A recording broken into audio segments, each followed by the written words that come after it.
Hi guys, Gary here from GMVFX, welcoming you back to our next tutorial, tutorial 14, and this one is about the compositor. I asked a friend, I said, can you give me some ideas, can you think of something, because no one's sending me comments, no one's saying, hey, how'd you do this?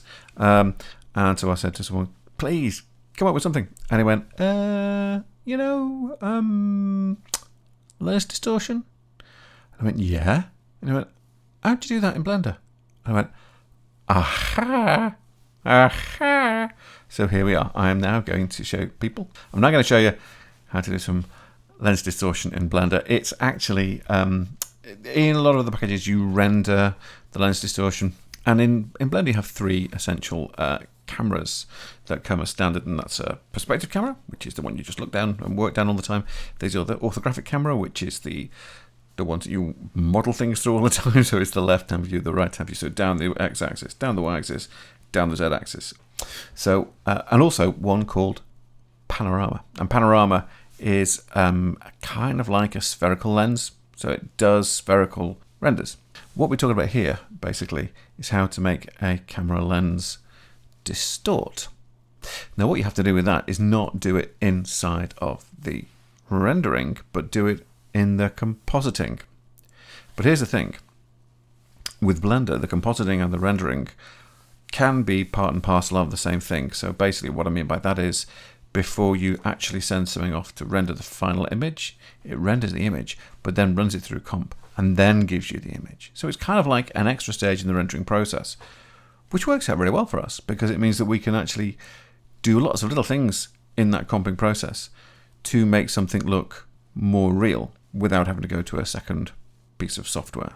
So let's get on with it. So what you can see in front of me is a little model of an island. It's got a palm tree and a few rocks and a bit of sand and a circle that has been subdivided and solidified in that order to give us kind of like a disk of fluid.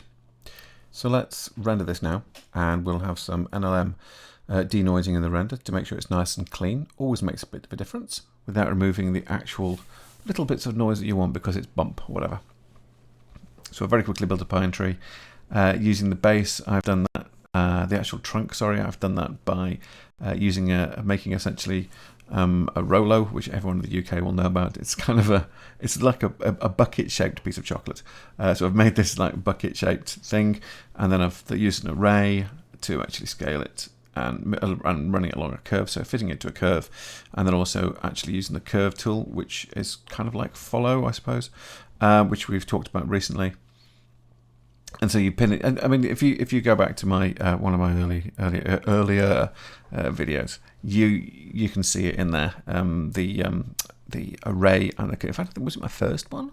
Might have been. The array modifier and the curve modifier together to allow you to actually you pull a point on the curve and it makes more repeats to the length of the curve. And so that's what I did to make the actual trunk. And then I took the top few points and then scaled those down. But I used proportional editing on that, so actually it would scale a lot at the top, but with proportional fall off it scaled less and less and less all the way down.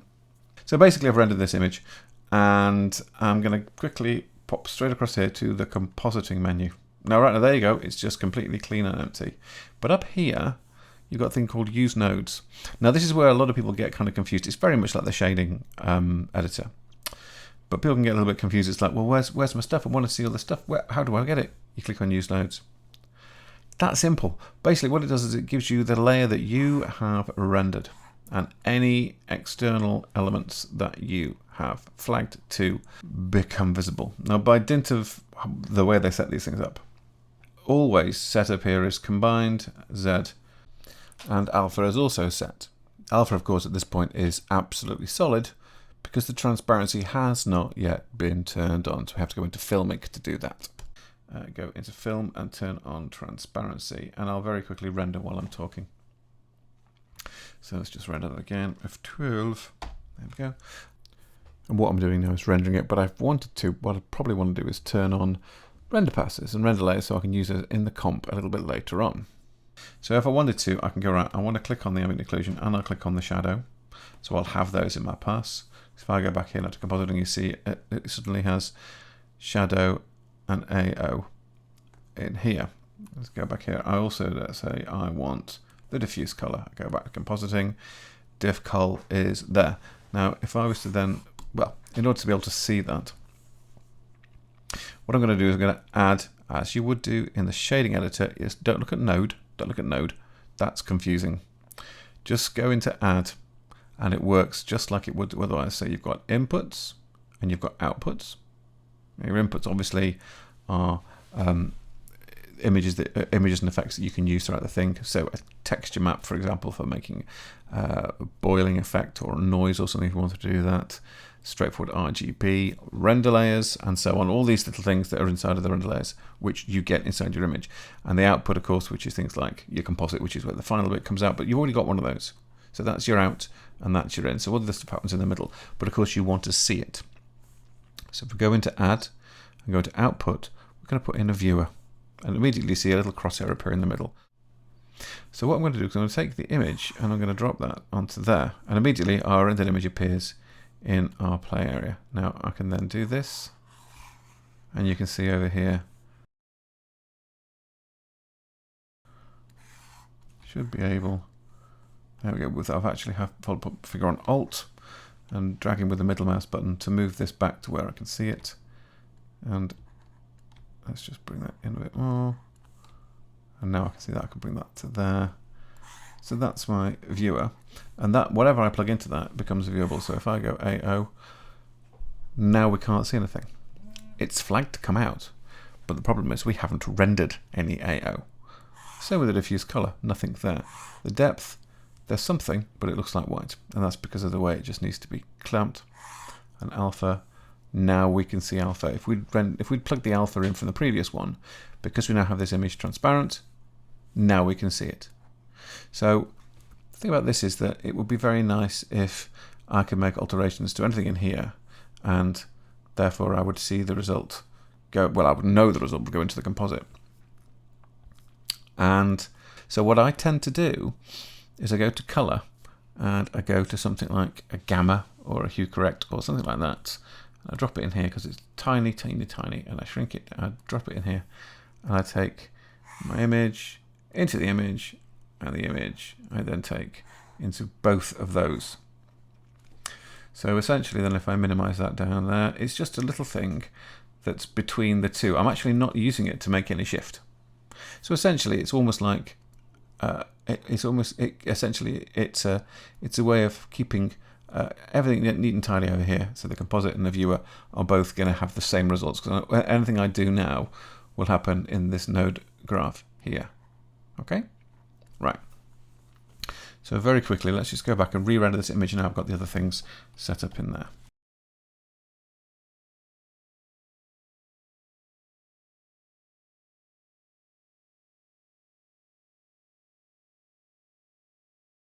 So let's go back to the compositing window now, and if I plug the AO now into that gamma, there you go. Now you can see the ambient occlusion pass. So if I click the shadow into that, now you can see the shadow pass, and so on. Depth, that's the depth again. It's still coming. But I'm going to just go back to here, because the point of this is we want to be able to see how we can do the lens corrections to this. So what I want to do is add a little bit of color behind this. So I just want to add a little bit of gray. So I'll go down here, and I'm going to go input, RGB, and it's already a grey. And I want to add this over the top of that. So as you would do in anything like this, you go alpha over, obviously.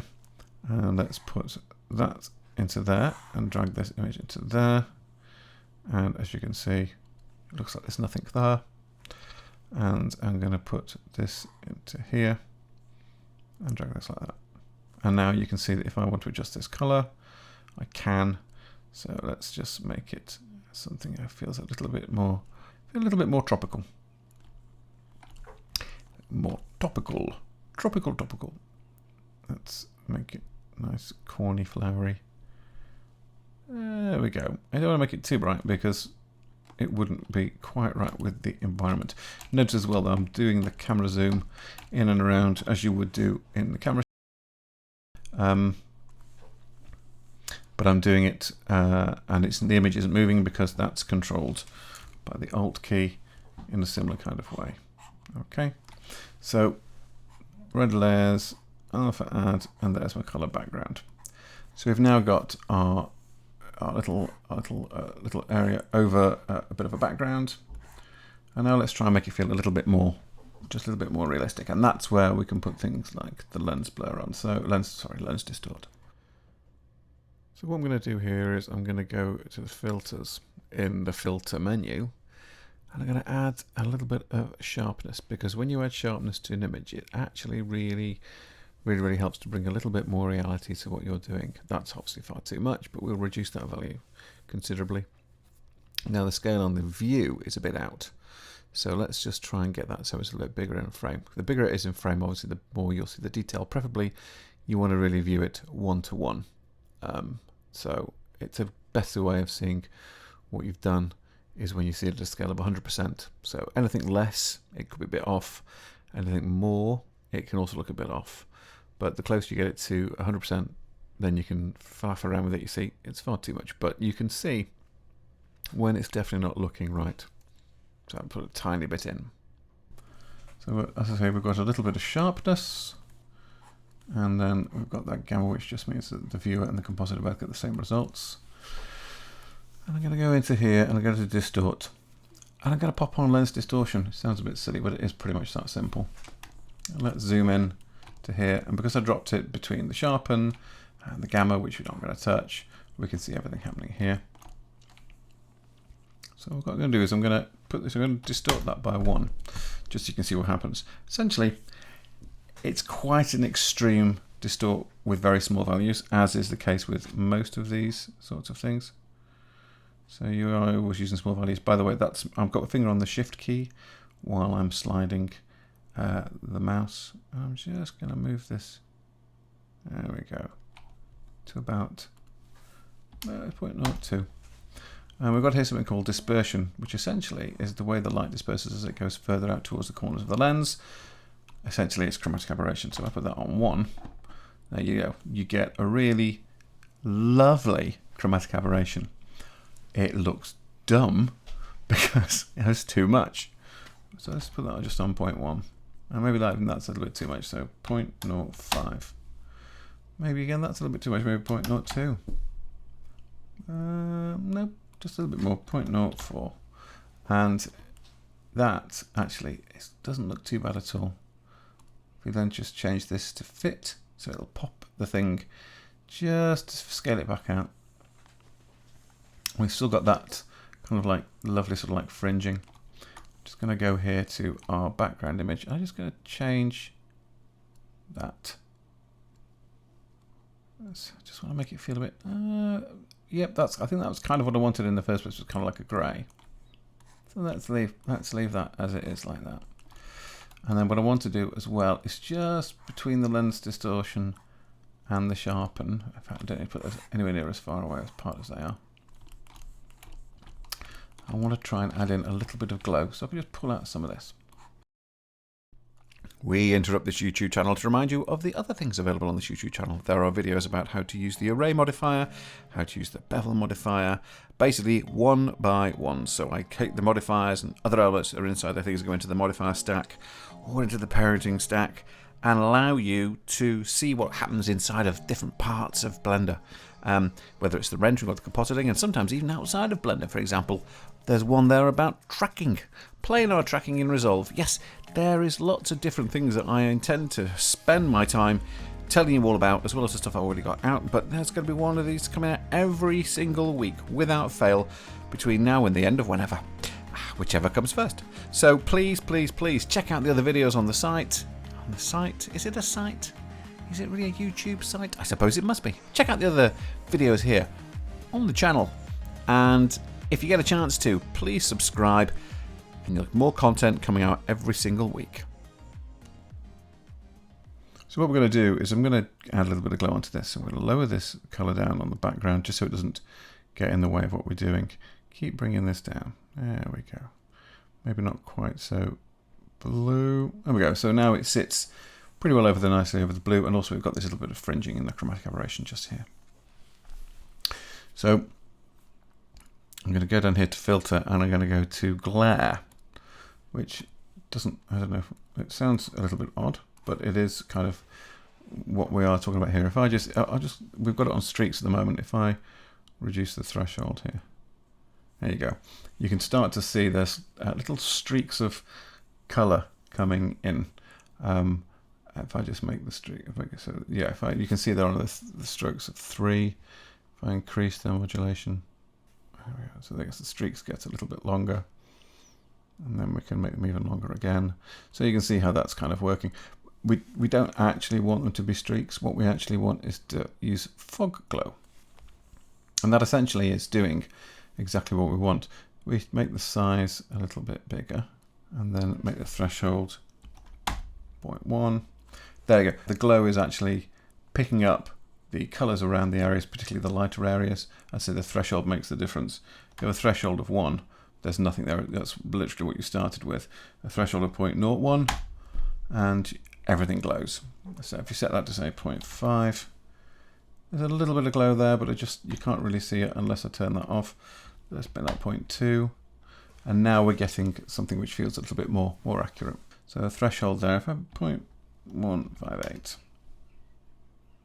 just for a random number, and I'm going to set the size to, now let's set it back to 8.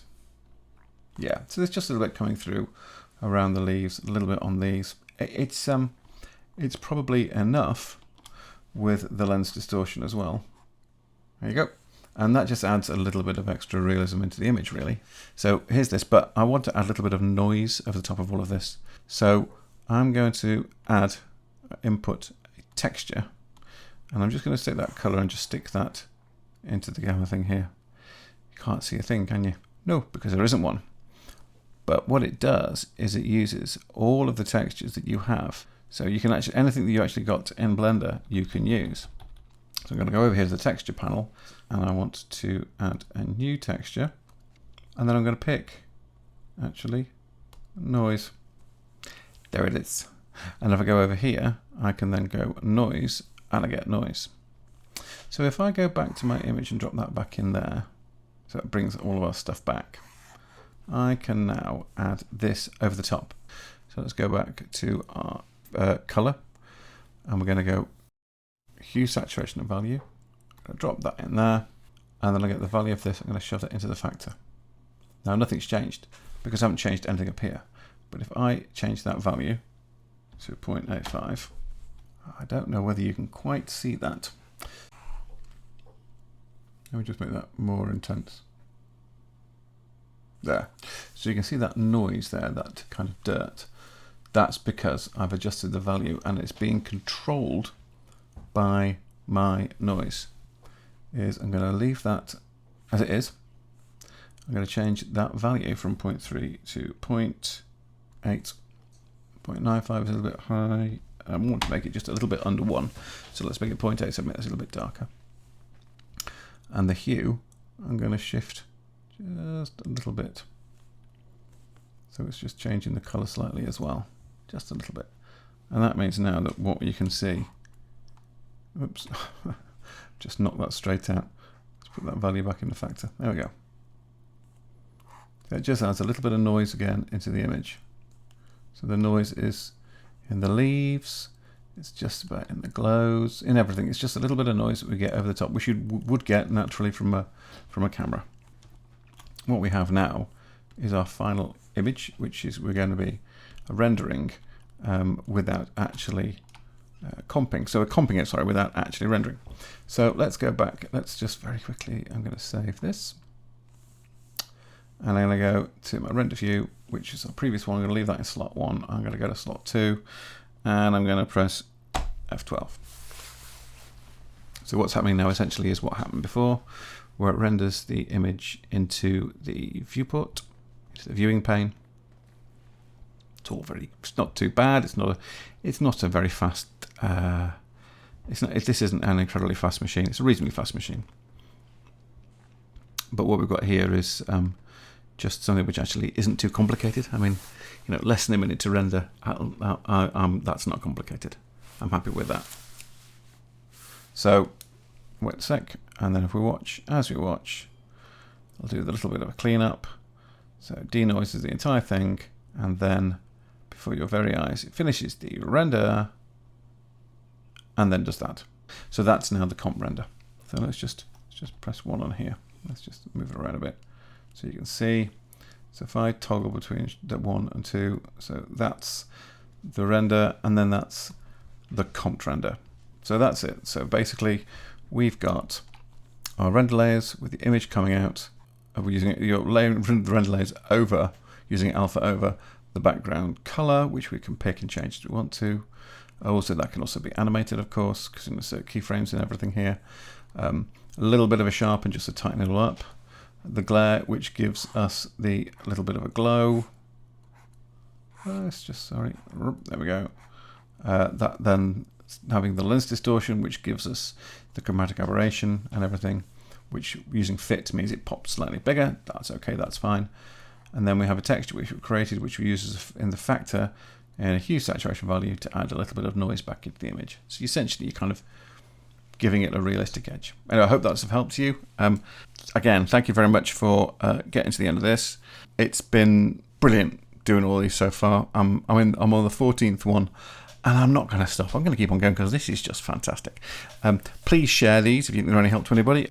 Obviously, subscribe. Follow me wherever you can. I'm going to start putting more stuff on Instagram. At the moment, occasionally you'll see things on Twitter. Anyway, I better go. I've got stuff I've got to get done. Dogs to feed and stuff to do. So take care of yourselves. Of course, if you've seen the previous video, you'll have seen my dog because she's beautiful. She's a little Labrador. Anyway, and again, I'm drifting. So take care of yourselves. Everything's going to get better. I can feel it in my bones. And just have a nice time doing stuff in Blender. And if you do anything that looks ace, let me know. I'd really love to know if anything I've put out there so far, if it's helped you in any way. That would make me so happy to see something. Anyway, take care, guys. Speak soon, and laters.